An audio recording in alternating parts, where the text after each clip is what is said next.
Assalamualaikum warahmatullahi wabarakatuh. Sebelumnya perkenalkan, nama saya Noviana Aisyah, NIM 95 2025 940. Saya akan mempresentasikan mengenai rancangan pembelajaran daring dan bauran berbasis model yang saya rancang. Untuk identitas pembelajaran, yang pertama ada mata pelajaran, itu matematika dengan topik statistika dan tema ukuran pemusatan data tunggal. Jenjangnya SMK kelas 10, model belajar yang saya pilih ada NHT yang dipadukan dengan Flipboard Classroom. Jumlah pertemuan yang saya buat ada 2 pertemuan, dan sekolah kakak saya dari SMK Negeri 1 Salatiga. Untuk tujuan pembelajaran saya, itu pembelajaran ini diharapkan siswa dapat menentukan min median modus dari suatu data tunggal, lalu menyelesaikan masalah kontekstualnya, dan menginterpretasikan dan menentukan ukuran pemusatan data yang tepat.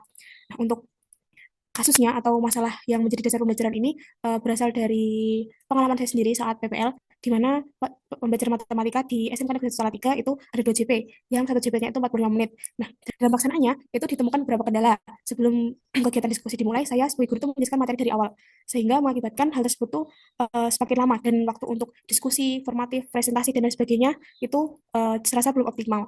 Maka dari itu, saya mengkombinasikan model flip classroom dan NHT. Mengapa saya memilih kedua model ini?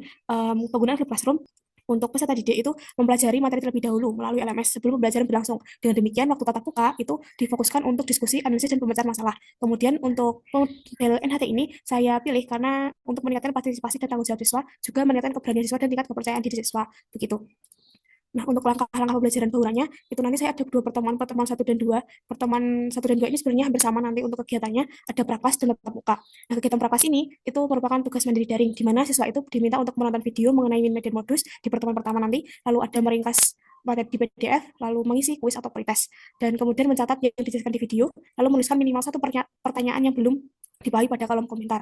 Begitu. Lalu, untuk pembelajarannya, tatap mukanya nanti, siswa akan fokus pada diskusi dan mengerjakan LKPD mengenai min median dan modus. Kemudian nanti guru akan mengajak nomor siswa yang telah diberikan, lalu nanti siswa akan mewakili kelompoknya sesuai dengan nomor yang telah dipilih, begitu. Lalu untuk kegiatannya nanti akan diakhiri dengan refleksi dan formatif. Untuk pertemuan dua juga sama, ada praklas atau tugas mandiri daring, dan ada juga nanti kegiatan NHT-nya, seperti nanti ada berdiskusi dan presentasi, begitu. Nah, untuk perbedaannya di pertemuan pertama nanti itu menjelaskan mengenai konsep min, median, dan modus, dan di pertemuan kedua akan menjelaskan mengenai penerapan min, median, dan modus di kehidupan sehari-hari. Lalu untuk media dan sumber belajar, saya ada LMS itu menggunakan Google Classroom, video pembelajaran berupa YouTube, presentasi digital berupa PowerPoint, lalu LKPD-nya nanti ada dua, lalu aplikasi interaktifnya ada Mentimeter, Spinwheel, lalu sumber bukunya itu buku matematika dan buku materi ajar buatan guru, perangkatnya ada laptop dan proyektor, serta smartphone. Lalu untuk penilaiannya, saya melakukan pretest, lalu sikap itu dari observasi, keterampilan atau kelompok itu dari LKPD dan presentasi, pengetahuan itu dari tes formatif. Lalu untuk refleksi, itu saya menggunakan metode 4F. Yang pertama ada fact, itu peristiwa. Peristiwa ini saya belajar belajar bauran untuk materi statistika dengan mengombinasikan model flipped classroom dan NHT. Pembelajaran dirancang dengan memanfaatkan LMS sebagai sarana belajar mandiri, kemudian dilanjutkan tatap muka yang difokuskan pada diskusi kelompok, penyelesaian LKPD dan presentasi, serta refleksi. Lalu feelings atau perasaan saya yang awalnya saya merasa bingung, dan dari kebingungan saya merasa tertantang dan antusias dalam merancang rancangan ini.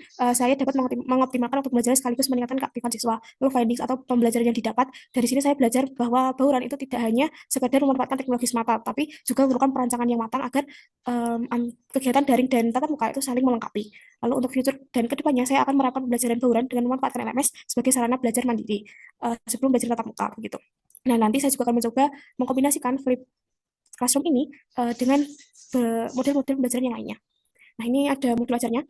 Saya ini penjelasan atau rangkaian kegiatan yang lebih jelasnya daripada lesson plan yang setelah saya buat tadi. Nanti ada ini ada lampiran penilaian sikapnya, itu seperti ini dengan aspek penilaiannya. Lalu ini ada penilaian presentasi kelompoknya seperti ini. Lalu ini nanti untuk soal pretestnya seperti ini yang akan saya masukkan ke Google Form. Lalu ini ada tes formatifnya, ada 5 soal ABC. Lalu ini ada gambar penilaian asesmen formatifnya. Ini ada keterangan nilainya juga. Dan ini ada lampirannya dari bahan ajar, PPT, YouTube, dan LKPD-nya. Lalu ini untuk yang pertemuan kedua juga hampir sama. Untuk lampirannya juga. Dan ini untuk materi ajar yang saya berikan kepada siswa nanti. Lalu nanti ada PPT-nya, dan juga nanti yang terakhir ada LKPD. LKPD tadi sesuai, yang pertama itu pemahaman konsep, dan yang kedua tentang kontekstual. Mungkin sekian yang dapat saya sampaikan. Assalamualaikum warahmatullahi wabarakatuh.